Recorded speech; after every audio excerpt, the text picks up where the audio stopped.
Hello दोस्तों, आप सभी का एक बार फिर से स्वागत है हमारे इस चैनल में। आज हम बात करने वाले हैं प्रकाश संश्लेषण और श्वसन में क्या अंतर है इसके बारे में। तो प्रकाश संश्लेषण क्रिया तो आप लोग जानते हैं कि पेड़ पौधे वायुमंडल से कार्बन डाइऑक्साइड, सूर्य का प्रकाश लेके जो अपना भोजन ग्लूकोज बनाती है, तो उसी प्रक्रिया को प्रकाश संश्लेषण कहते हैं। और श्वसन जो मनुष्य में होती है, सांस लेने की प्रक्रिया, भोजन का पाचन की जो पूर्ण प्रक्रिया है उसी को श्वसन कहते हैं। तो हमें ये बताना है कि प्रकाश संश्लेषण और श्वसन में क्या अंतर है। तो काफ़ी इम्पोर्टेंट प्रश्न है और काफ़ी बार बोर्ड परीक्षा में पूछा भी जा चुका है। तो आप लोग वीडियो को शुरू से लेकर लास्ट तक देखें और समझें कि क्या है इसका अंतर, आप क्या क्या लिख सकते हैं। तो वीडियो स्टार्ट करने से पहले आपसे छोटा सा रिक्वेस्ट है कि अगर आप हमारे इस चैनल में नए हैं तो प्लीज़ चैनल को सब्सक्राइब कीजिए, साथ ही साथ बेल बटन जरूर दबाइए ताकि हमारे इस चैनल में अपलोड किया गया हर एक वीडियो का नोटिफिकेशन आप तक पहुंचे और आप उसका फ़ायदा उठा सके।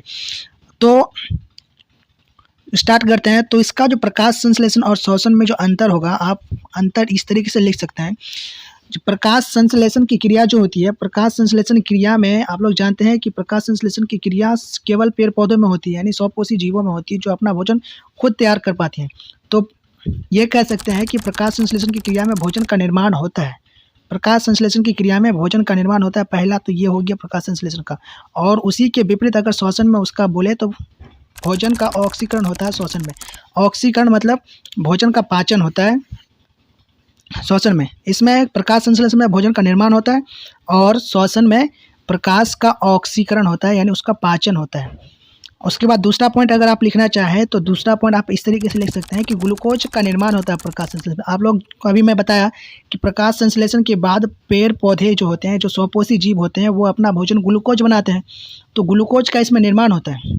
और श्वसन में एटीपी यानी ऊर्जा का निर्माण होता है। तो इसमें प्रकाश संश्लेषण में ग्लूकोज का निर्माण होता है और श्वसन में एटीपी का यानी ऊर्जा का निर्माण होता है। इसमें इसमें ग्लूकोज प्रकाश संश्लेषण में और उसमें एटीपी।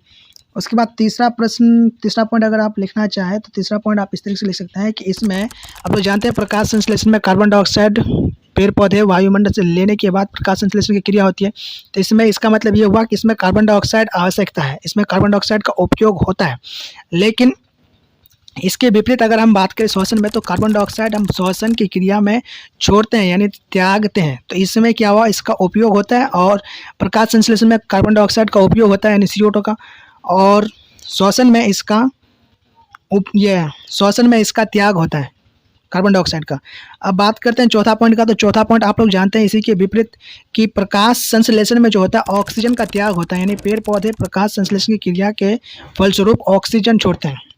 तो ऑक्सीजन पेड़ पौधे छोड़ते हैं और उसी ऑक्सीजन का उपयोग, उसी के विपरीत हम ऑक्सीजन का उपयोग करते हैं। तो काफ़ी इजी पॉइंट्स हैं, तो आप लोगों को तो ऐसे भी याद हो ही रहा होगा। और पांचवा पॉइंट अगर आप लिखना चाहें, 4 पॉइंट तो ऐसे काफ़ी है, लेकिन पांचवा पॉइंट भी आप लोग जान लीजिए, काफ़ी इजी, आप लोग के माइंड में तो ऐसे ही बैठ ही जाएगा।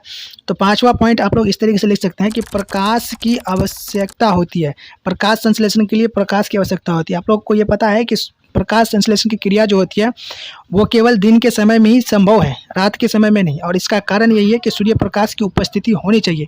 अगर सूर्य प्रकाश की उपस्थिति नहीं हो, सूर्य प्रकाश नहीं हो, तो प्रकाश संश्लेषण संभव नहीं है।